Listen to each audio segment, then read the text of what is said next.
Assalamualaikum warahmatullahi wabarakatuh.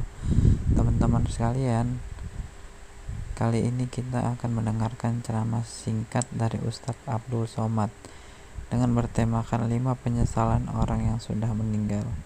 Jadi dimanapun kita saat ini bisa mendengarkan ceramah singkat dari Ustadz ternama Indonesia. Semoga teman-teman mendapat wawasan dan tentunya kita bisa selamat dunia dan akhirat. Mari kita dengarkan ceramah ini.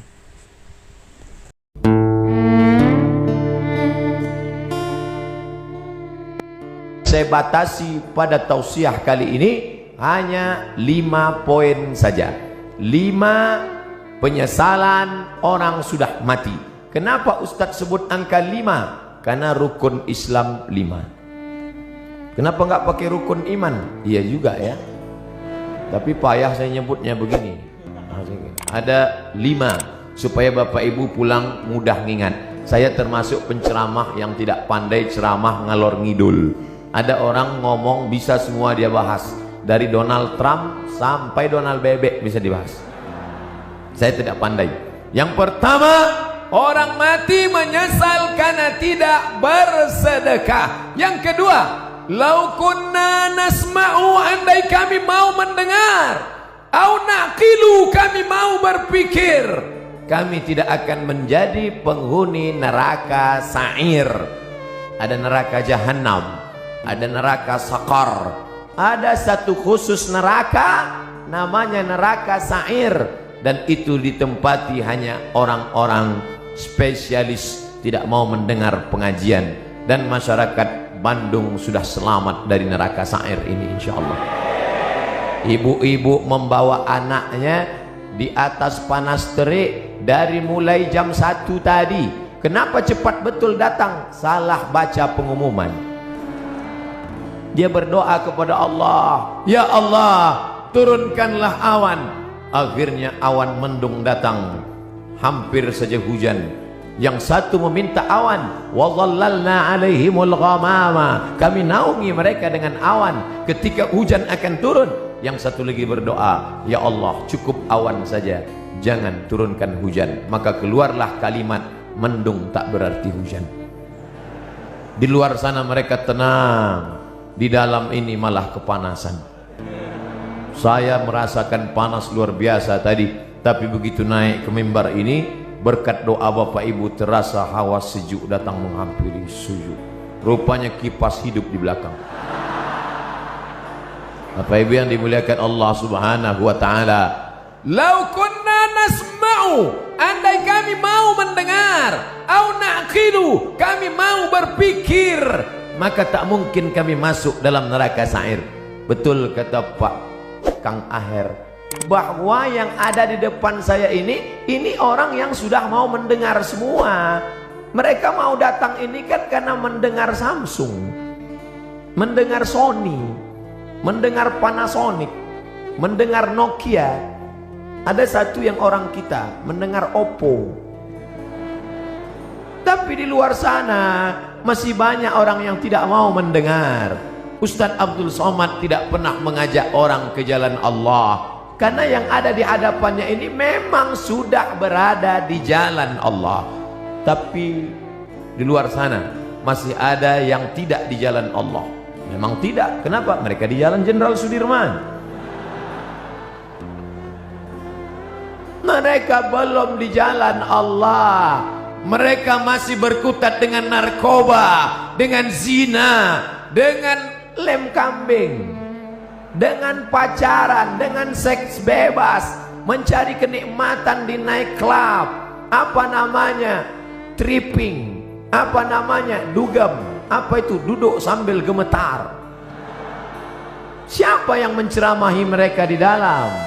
Ada hamba-hamba Allah, gayanya tidak seperti ustadz.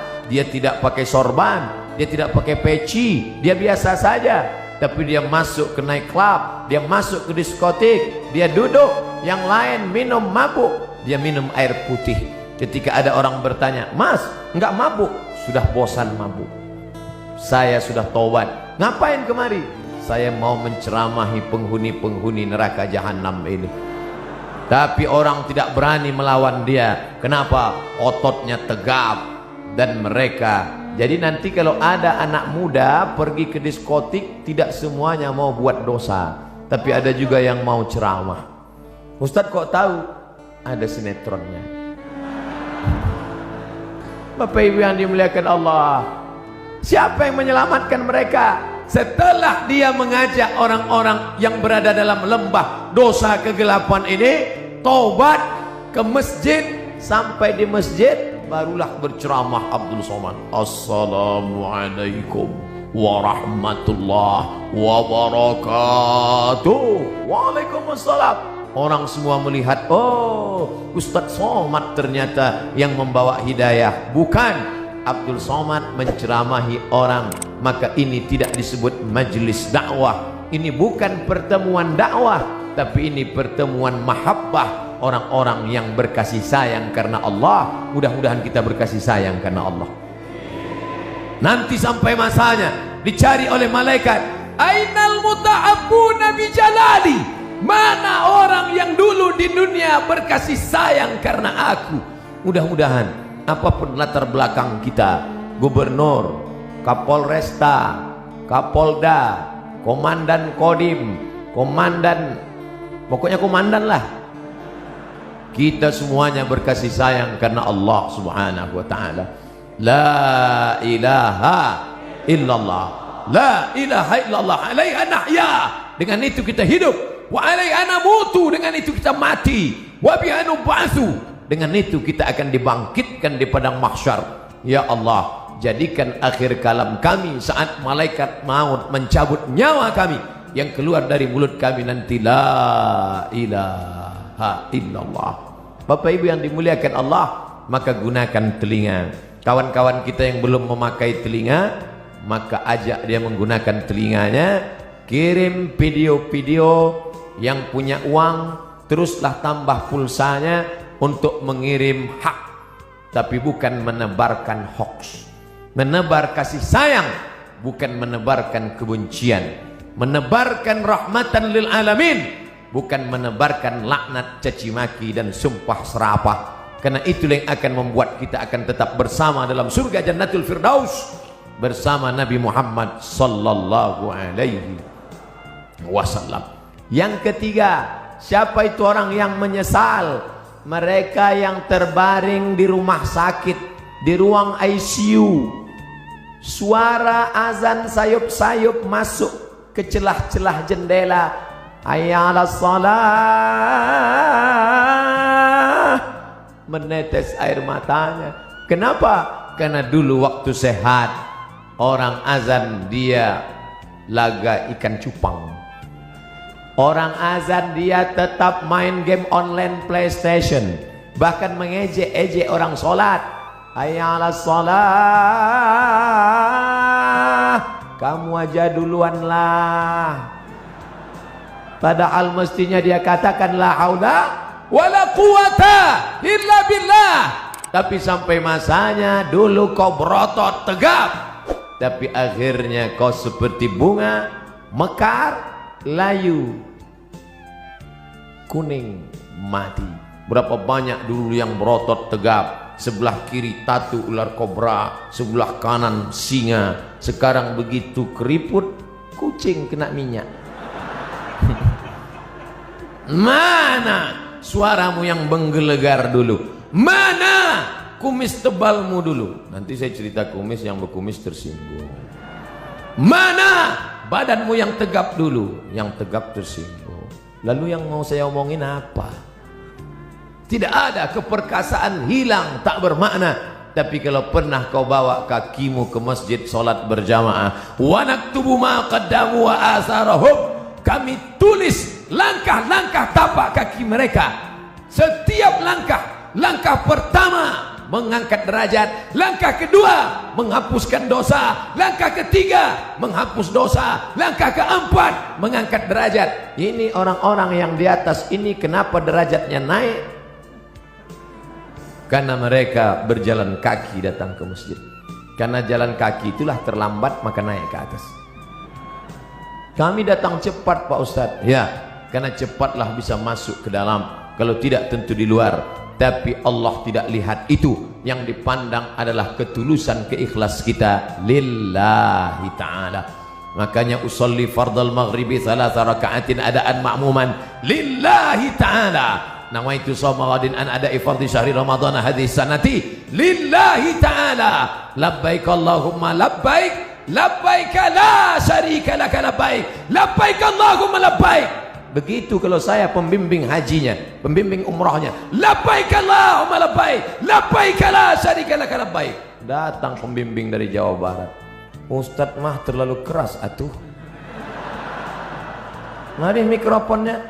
Labbaik Allahumma labbaik, labbaik la syarika laka labbaik. Kamu dari mana? Saya dari Jawa Barat, Ustaz. Oh, pantasan lembut.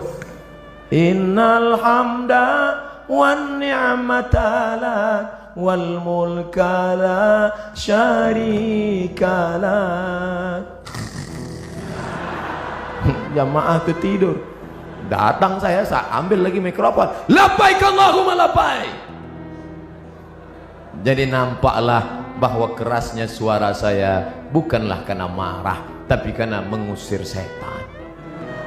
Setan yang sedang menggoda. Datang setan membawa kipas, lalu dia kipas, tenang, tenang, tenang. Itu namanya setan manual. Sekarang setan digital, dibawanya AC. Orang pun tertidur. Itulah mengapa tadi protokol bertakbir berapa kali. Saya sudah ceramah setengah jam, 4:30, sekarang pas jam 5. Saya dari tadi melihat ke atas. Tolong ibu-ibu jangan suuzon, saya bukan melihat perempuan, melihat jam dinding. Saya sudah ceramah setengah jam belum ada bertakbir. Kenapa? Karena saya melihat jamaah masih lagi menatap. Tapi ketika jamaah sudah mulai menunduk, nah itu saya bertakbir. Allahu Akbar. Masya Allah, jangankan setan, saya aja ngeri mendengar. Lari mereka semua. Tapi ada orang-orang yang menyesal di akhirat. Kenapa? Bolak-balik teriakan Allahu Akbar, memanggil, tapi dia tidak mau datang. Allahu Akbar, Allahu Akbar. Yang disalahkannya malah imam. Kamu kenapa nggak ke masjid? Imamnya lagunya terlalu slow. Akhirnya datang imam metal. Allahu Akbar, Allahu Akbar. Tetap juga dia tidak datang.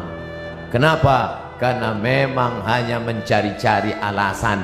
Beragama mencari kebenaran, bukan mencari pembenaran. Tapi cerita masalah solat berjamaah di Jawa Barat, mubazir. Cerita masalah solat berjamaah di Bandung, mubazir. Bandung lautan jamaah, ramai, melimpah ruah. Kalau mau lihat istiqomahnya, besok subuh foto gambar masjid masing-masing. Like and share. Foto yang hari ini dari atas, dari depan, dari belakang. Besok subuh foto juga. Lalu besok buatkan gambar banding sebelum setelah.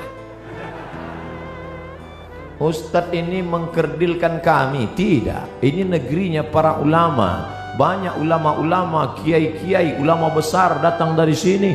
Maka insya Allah kita diberikan istiqomah solat berjamaah ini insya Allah. Laki-laki yang sholat berjamaah itulah laki-laki yang soleh. Sedangkan laki-laki sholat di rumah, laki-laki solehah. Maka nanti potong video ini pendek, like and share. Papa, ini ada video pendek. Siapa yang ceramah? Ustadz dari Riau, coba dengar. Laki-laki yang sholat di rumah, laki-laki solehah. Nyindir saya ini. Enggak, Ustadz itu ceramah bebas aja. Dia enggak pandai sindir menyindir. Saya termasuk penceramah yang tidak bisa dipesan isi ceramahnya. Saya ceramah sesuai apa yang mau saya sampaikan.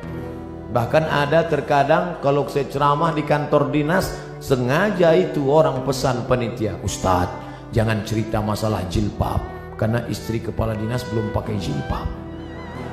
Langsung saya ceramah, siapa yang tidak pakai jilbab, membuka aurat, suaminya itu dayus, tidak ada rasa cemburu. Yang ngundang saya udah hancur dunia pesantren. 3 bulan gak diundang Ustaz Somad.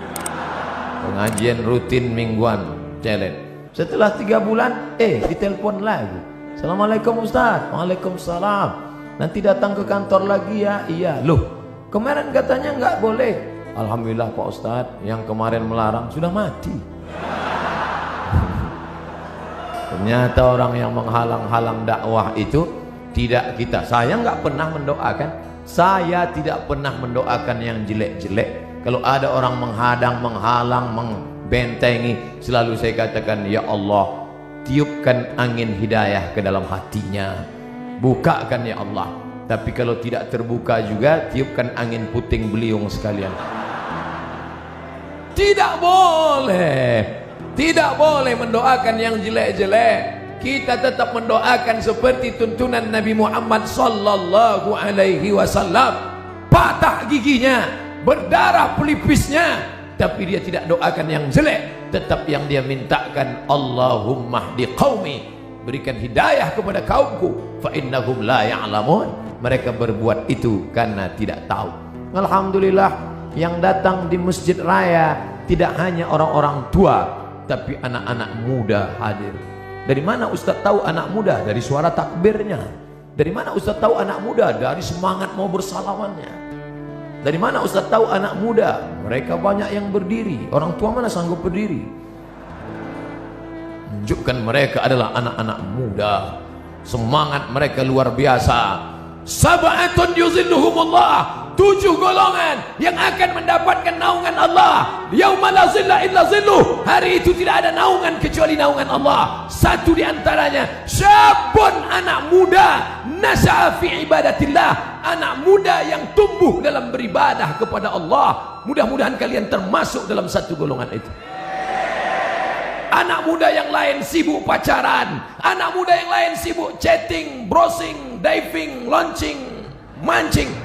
Anak muda yang lain sibuk memikirkan motornya, anak muda yang lain sibuk memikirkan malam minggunya, pacarannya. Tapi kalian malah sibuk memikirkan bagaimana dakwah di masjid ini tetap hidup. Kalianlah pejuang-pejuang, kalianlah tentara-tentara Allah di atas muka bumi. Abdul Somad boleh mati, besok pagi dia akan mati, tapi akan ada 1000 Abdul Somad yang akan menolong agama Allah. Makanya kalau ada orang berkata, Ustaz istirahatlah, nampaknya sudah lelah sekali. Kalau saya lihat wajah Ustaz nampaknya 2 kali Jumat gol ini. Tidak, karena sampai masanya malaikat maut mencabut nyawa, disitulah kita akan mati dalam keadaan tersenyum. Kenapa tersenyum? Karena sebelum malaikat Israel mencabut nyawa, datang malaikat berbisik. Apa kata malaikat? La takhafu, jangan kau takut, wa la tahzanu, jangan kau sedih, wa abshiru bil jannah, maka engkau berbahagia mendapatkan surga allati kuntum tu'adun, yang dijanjikan Allah untuk orang-orang yang istiqamah. Berdoa supaya hati hijrah, mantap. Tapi lebih besar lagi supaya istiqamah dan mati dalam keadaan husnul khatimah. Berpisah kita dari majelis ini saya tidak sedih, karena kita tetap bertemu dalam doa. Doa saya dari Riau, doa sahabat-sahabat dakwah, doa Bapak Gubernur, doa Bapak Kapolda, doa Bapak Kapolresta, doa Bapak Komandan Kodim akan bersatu di pintu langit, sama-sama meminta, saling mendoakan. Mudah-mudahan pemimpin-pemimpin kita dilunakkan Allah hatinya untuk menolong agama Allah. Dan mereka pun mendoakan saya, mudah-mudahan Ustaz Somad mati dalam keadaan husnul khatimah. Nah, jadi teman-teman sekalian, tadi ceramah singkat dari Ustadz Abdul Somad, yang mungkin pada intinya kita diminta untuk selalu melaksanakan perintahnya dan menjauhi larangannya, agar kita bisa selamat dunia dan akhirat. Semoga ceramah singkat ini bisa untuk menambah wawasan kita. Amin ya robbal alamin. Jangan lupa subscribe ya teman-teman. Terima kasih atas dukungannya.